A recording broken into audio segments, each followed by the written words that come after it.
ಕರ್ನಾಟಕ ರಾಜ್ಯದ ಕೂಡ್ಲಿಗಿ, ಅರಸೀಕೆರೆ ಹಾಗೂ ಪುಲ್ಕೇಶಿನಗರ ಜನಪ್ರಿಯ ಶಾಸಕರು ಇವತ್ತು ದಾವಣಗೆರೆಯಲ್ಲಿ ಸಮರ್ಥಗೋಸ್ಕರ ಚುನಾವಣಾ ಪ್ರಚಾರ ನಡೆಸ್ತಾ ಇದ್ದಾರೆ. ಬನ್ನಿ ಮಾತಾಡೋಣ. ಎಸ್ ಗೌಡ್ರೆ, ಈ ಚುನಾವಣೆ ಎಷ್ಟು ಇಂಪಾರ್ಟೆಂಟ್ ಆಗಿದೆ ತಮಗೋಸ್ಕರ, ಪಕ್ಷಕ್ಕೋಸ್ಕರ? ಪಕ್ಷದ ದೃಷ್ಟಿಯಿಂದ ಮತ್ತು ಕರ್ನಾಟಕ ರಾಜ್ಯದ ಸರ್ಕಾರದ ದೃಷ್ಟಿಯಿಂದ ಈ ಚುನಾವಣೆ ಭಾಳ ಮಹತ್ವವನ್ನು ಪಡೆದಿದೆ. ಯಾವುದೇ ಚುನಾವಣೆ ನಡೆದಾಗ ಆಡಳಿತ ಪಕ್ಷದಲ್ಲಿ ಇರ್ತಕ್ಕಂಥವರು, ಸರ್ಕಾರ ನಡೆಸ್ತಕ್ಕಂಥವ್ರು ಗೆಲ್ಲೋದು ಸ್ವಾಭಾವಿಕ.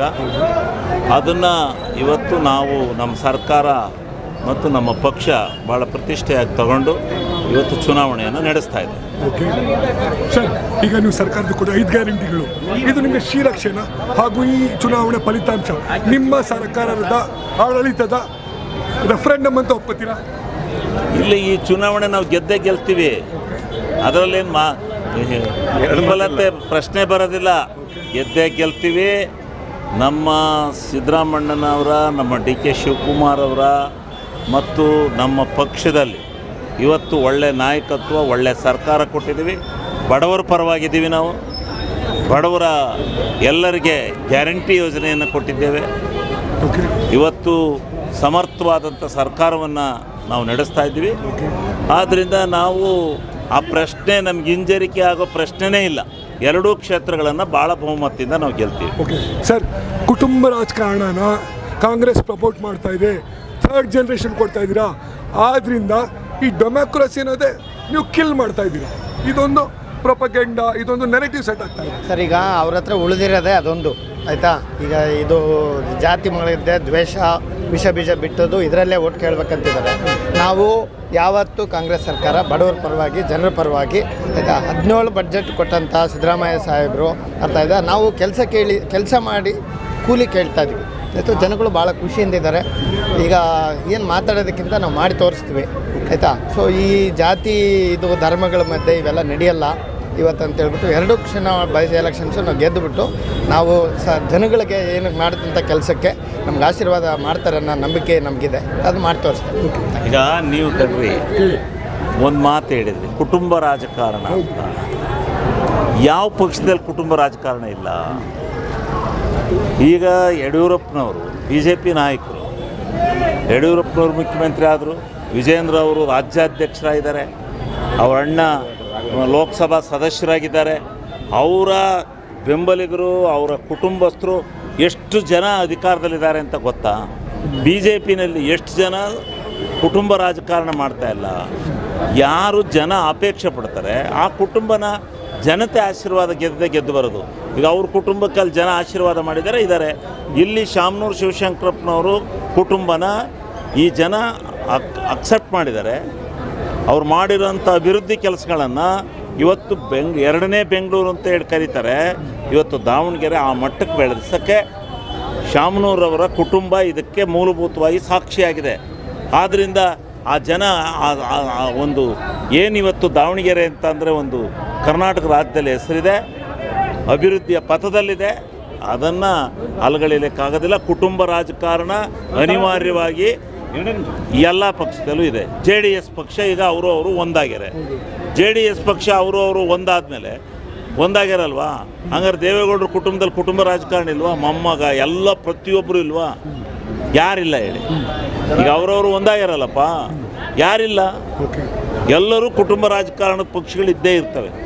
ಅವರು ಅದನ್ನೊಂದು ಬಿಟ್ಟರೆ ಅವ್ರು ಇನ್ನೇನು ಹೇಳ್ತಾರೆ? ಇದುವರೆಗೂ ಅಲ್ಪಸಂಖ್ಯಾತರನ್ನು ಬೈಕೆಂತಿರುತ್ತದೆ ಜನ. ಇವತ್ತು ಅಲ್ಪಸಂಖ್ಯಾತರಿಗೆ ಅನ್ಯಾಯ ಐತೆ ಅಂತಾರೆ. ಈಗ ಚುನಾವಣೆ ಬಂದಾಗ ಮೊದಲೇ ಹೇಳ್ಬೇಕಾಯ್ತಲ್ಲ ಇವರು ಅಲ್ಪಸಂಖ್ಯಾತರಿಗೆ ಇದಾಯಿತು ಅಂತ. ಹಿಂಗೆ ಅಲ್ಪಸಂಖ್ಯಾತರ ಮನವೊಲಿಸ್ಕೊಳಕ್ಕೆ ಎಲ್ಲೆಲ್ಲಿ ಯಾವ್ಯಾವ ನಾಟಕ ಆಡಬೇಕೋ ಅದನ್ನು ಆಡ್ತಾವ್ರೆ. ಅದು ನಡೆಯಲ್ಲ ನಾಟಕ. ಜನ ತೀರ್ಮಾನ ಮಾಡಿದ್ದಾರೆ. 100ಕ್ಕೆ 100 ಭಾಗ ನಮ್ಮ ಅಭ್ಯರ್ಥಿ ಅತ್ಯಧಿಕ ಬಹುಮತದಿಂದ ಗೆಲ್ತಾರೆ. ನಮ್ಮ ಜೊತೆ ಪುಲ್ಕೇಶಿನಗರ ಶಾಸಕರು ಶ್ರೀನಿವಾಸ್ ಅವರಿದ್ದಾರೆ. ಸರ್, ಈಗ ನಿಮ್ಮ ಕ್ಷೇತ್ರದಲ್ಲಿ ತುಂಬ ಹಿಂದುಳಿದ ವರ್ಗ ಈ ನೀರಾವರಿ ಯೋಜನೆ ಸಹ ಭಗೀರಥ ಥರದ ಕೆಲಸ ಮಾಡ್ತಾ ಇಲ್ಲ. ಇಲ್ಲೂ ಅದೇ ಮೂಲಸೌಕರ್ಯಗಳ ಕೊರತೆ ಇದ್ದೇ ಇದೆ. ಈಗ 27 ವರ್ಷದ ಸಮರ್ಥ, ಅವನೆಲ್ಲ ಕೆಪಾಸಿಟಿ, ಆ ಎಕ್ಸ್ಪೀರಿಯನ್ಸ್ ಎಲ್ಲ ಇದೆಯಾ? ಇಷ್ಟು ಜನಸಂಖ್ಯೆ 80% ಅರ್ಬನೈಸ್ ವೋಟರ್ಸ್ ಇರುವಂಥ ದಾವಣಗೆರೆ ದಕ್ಷಿಣ, ತಮಗೇನು ಅನಿಸುತ್ತೆ ಸರ್? ನೋಡಿ, ದಾವಣಗೆರೆ ಒಂದು ಪ್ಲಾನ್ ಸಿಟಿ ಬಂದ್ರಾ ಎಲ್ಲಿ ಹೇಳ್ಬಿಡಿ ಸರ್. ಇಲ್ಲಿ ಅನೇಕ ಕೆಲಸ ಅಭಿವೃದ್ಧಿಗಳಾಗಿದೆ. ಇಲ್ಲಿ ಅಲ್ಪಸಂಖ್ಯಾತರ ಹೆಚ್ಚಿಗಿರೋ ಜಾಗ ಇಲ್ಲಿ ಇನ್ನೂ ಆಗಬೇಕು, ಇನ್ನೂ ಆಗುತ್ತೆ. ನಮ್ಮ ಸಿದ್ದರಾಮಯ್ಯ ನೇತೃತ್ವದ ಸರ್ಕಾರ ಅಲ್ಪಸಂಖ್ಯಾತರ ಹೆಚ್ಚಿನ ಸವಲತ್ತುಗಳನ್ನು, ಶಾಲೆ ಇರ್ಬೋದು, ಅವರ ಎಜುಕೇಷನ್ ಇರ್ಬೋದು, ಟ್ರೈನಿಂಗ್ ಇರ್ಬೋದು, ಅನೇಕ ಒಂದು ಯೋಜನೆಗಳನ್ನು ಹಾಕ್ಕೊಂಡಿದೆ. ಅದರಿಂದ ಈ ಕ್ಷೇತ್ರದಲ್ಲಿ ಶಾಮನೂರು ಶಿವಶಂಕರಪ್ಪರಿಂದ ಕಾಲದಿಂದಲೂ ಅಭಿವೃದ್ಧಿ ಆಗಿದೆ. ಈಗ ಅವರೇ ಮಲ್ಲಿಕಾರ್ಜುನ ಅವರು ಮಂತ್ರಿ ಆಗಿದ್ದಾರೆ. ಗೆದ್ದ ತಕ್ಷಣ ಇಲ್ಲಿನ ಅನೇಕ ನೀರಿನ ಸಮಸ್ಯೆ ಇದೆ, ಇಲ್ಲೂ ಸಹ ನೀರು ಸಮಸ್ಯೆ, ಕ್ಲೀನಿಂಗ್ ಸಮಸ್ಯೆ ಇದೆ.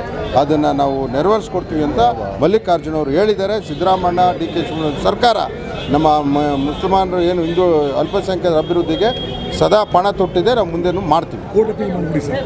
ನೋಡಿ, ಈ ಕ್ಷೇತ್ರದಲ್ಲಿ ಈಗಾಗಲೇ ನಮ್ಮ ಮುಸಲ್ಮಾನ್ ಬಾಂಧವರು ಸುಮಾರು 25,000 ಅಂತರಗಳಿಂದ ಗೆಲ್ಲಿಸ್ತಾರೆ ಅನ್ನೋ ನಂಬಿಕೆ ಇದೆ. ಎಲ್ಲರೂ ಗೆಲ್ತಾರೆ, ಎಲ್ಲರೂ ಮುಂದೆ ಬರ್ತಾರೆ ಅಂತ ಒಂದು ನಂಬಿಕೆ ಇದೆ. ನಮಸ್ತೆ, ನನ್ನ ಹೆಸರು ಶೈಲಜಾ ಅಂತೇಳಿ ಮಂಗಳೂರಿಂದ ಬಂದಿದ್ದೇನೆ.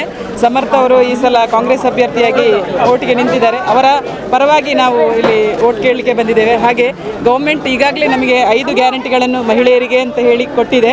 ಅದರಿಂದ ಬಹಳ ಅನುಕೂಲ ಆಗ್ತಾ ಇದೆ ಮಹಿಳೆಯರು ಸ್ವಾವಲಂಬಿಯಾಗಿ ಬದುಕಲು ಅವಕಾಶ ಮಾಡಿಕೊಟ್ಟಿದ್ದಾರೆ.